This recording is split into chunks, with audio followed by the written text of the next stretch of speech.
My name is Emma Sullivan, and 3 years ago, I bought my dream house after saving for nearly a decade. It wasn't fancy, but it was mine, every inch of it.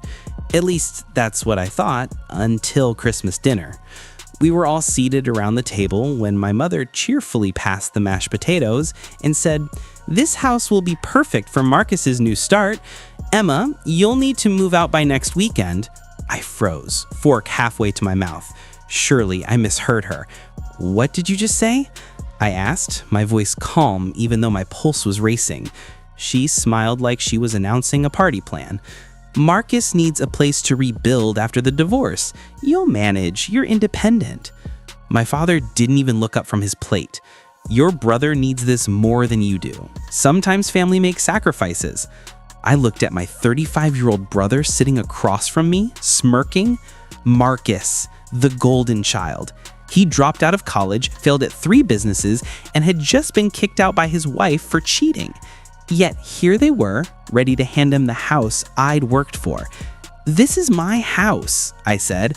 "You can't just give it away." My mother's face hardened. "Actually, we can. Your father's still on the deed. We've already spoken to a lawyer." My stomach dropped. It was true. When I bought the house, Dad had co-signed the mortgage. I'd meant to refinance, but work had been busy, and I trusted my family. That trust evaporated in a single dinner. Marcus leaned back, grinning. "You're being selfish, Em. You don't even have a family. I have kids. You can just rent somewhere." The words stung like a slap. I'd chosen career over marriage, and to them, that made me less deserving of a home. I pushed back my chair. "I'm not moving out. I pay the mortgage. I did the renovations. This house is mine." My father slammed his fork down. "Enough. Sometimes family means doing what's right for others. Marcus needs this." I looked around that table, my mother's tight smile, my father's irritation, Marcus's smugness. They'd planned this, waited until Christmas, thinking the holiday spirit would keep me quiet. They didn't know me as well as they thought. Later that night, I retreated to my office, the one space that was truly mine. The walls were lined with research papers, framed awards, and projects from my work as an environmental scientist. I'd built a life I was proud of, even if my family never understood it. Then, I heard her footsteps. My mother appeared in the doorway, face red with anger. "You're being ridiculous. Marcus needs this house, and you're acting like a spoiled child." "I'm acting like a homeowner," I said evenly. "This house belongs to me." She scoffed. "Please, you play with dirt for a living. Marcus has real responsibilities." Before I could respond, she strode into my office and began throwing my papers to the floor. She swept her arm across my desk, scattering years of research. Books fell, awards shattered. I didn't stop her. I just watched, numb, as she destroyed the space that represented my life's work. Finally, she stopped. "Now you can see how serious we are. Start packing. Marcus moves in next weekend." Then she stormed out, and I heard Marcus laughing in the other room. Something inside me went cold.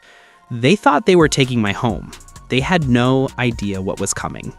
I picked up my phone and made 2 calls. The first was to my lawyer, Diana Martinez, who'd helped me with environmental contracts.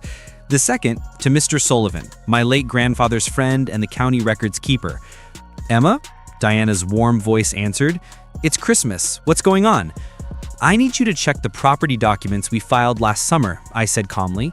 "The ones my family doesn't know about." She paused. "The ones with the private recording attached?" "Yes. How fast can you get me copies?" I smiled as I hung up. My family had underestimated me for years. They thought I was naive, too busy with work to understand legalities. They were wrong. I'd seen this coming months ago, and I'd already taken precautions. The week after Christmas was chaos. Every day, Marcus or my parents showed up uninvited, measuring furniture, bringing boxes, insisting I move faster. On Tuesday, my mother barged in while I was working. "We've already enrolled Marcus's kids in school nearby. You'll need to clear the guest room." I said nothing, just took photos of the damage she'd done to my office. Diana told me to document everything. By Wednesday, Marcus arrived with a moving truck and a key. I stood on the porch as he struggled to open the front door. "Change the locks after Christmas," I said, sipping my coffee. "Trespassing now, are we?" His face reddened. Dad said, "Dad doesn't own this house," I cut in. "You might want to wait before unloading that truck." Thursday, my father came with his usual guilt tactics. "You're denying your niece and nephew a stable home." I didn't look up from my laptop. Marcus should have thought about that before cheating on their mother. He slammed his hand on my desk. "We've given you enough time. Either pack or we'll pack for you." I smiled slightly. "Is that a threat, Dad?" "It's a promise." Friday morning, I came home from work to find Marcus and my mother inside my house. Boxes everywhere. My belongings tossed carelessly into piles. "What are you doing?" I asked, already recording with my phone. "We're helping you," my mother snapped. "Marcus moves in tomorrow." "That's breaking and entering," I said coolly. Marcus laughed. "We have a key. Dad's on the deed. We have every right." I stepped closer. "Last chance. Leave now." He crossed his arms. "Or what? You'll call the cops on your family?" "Yes," I said simply and hit dial. "Diana, they're here. Breaking in. Yes, it's being recorded. Please proceed." My mother froze. "Who's Diana?" "My lawyer," I replied, "and she's very interested in the property records that show this house belongs entirely to me." "That's impossible," my mother whispered. "Your father never—" "He did," I said. "Last summer. Remember those refinance papers he signed without reading? That was the transfer of ownership." The color drained from Marcus's face. "You're lying." The sound of car doors outside made them flinch. Diana walked up the driveway with 2 police officers. "I'm not lying," I said softly. "Now you can explain to the police why you're trespassing." The look on their faces was worth every second of restraint. "That day changed everything." Diana filed restraining orders against my mother and Marcus. The photos of my destroyed office and the video of their break-in spoke for themselves. My father came alone the next day, fuming. "How dare you call the cops on your own family?" "How dare you help them try to steal my home?" I replied. He glared.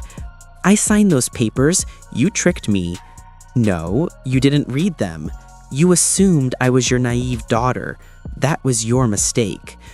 He stared, silent. For the first time, I saw something new in his eyes. Not anger, fear. "Oh, and Dad," I added, "check the mineral rights on that land you sold me last year." His face went pale. That worthless land he'd given me as a pity gift? My research had found rare earth minerals there. Legally, they were mine. Word spread quickly through the family.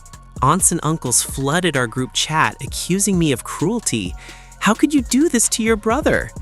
I replied with security footage of the break-in and said nothing else. Silence followed. Marcus lost partial custody of his kids after the incident. His ex-wife, Sarah, thanked me, not just for the evidence, but for finally holding him accountable. A month later, my mother mailed me a check for the damages, with a note saying, "We're willing to move past this, if you'll be reasonable." I returned it with one line, "Please direct all communication through my lawyer." Over the next year, I rebuilt, stronger. My office, my peace, my independence. My work flourished. The mineral rights from my father's land funded sustainable environmental projects. My home became more than just shelter. It was proof of self-respect. Sarah sometimes brought the kids to visit. They'd explore my lab, asking questions about plants and rocks, the same things their father once mocked. As for my parents and Marcus, they moved away. The community knew what happened. Shame has a way of silencing people. I kept one torn paper from my destroyed office, framed on my wall. A reminder, boundaries matter. People often say family is everything. But family isn't entitlement, it's respect, it's support, it's love without control. They called me selfish for standing my ground. But sometimes being called selfish means you finally learned self-worth. This house, the one they tried to take from me, became my sanctuary. And those property records, they hang framed beside my latest research award. A reminder that even the quiet ones, the ones dismissed and underestimated, can be the strongest of all.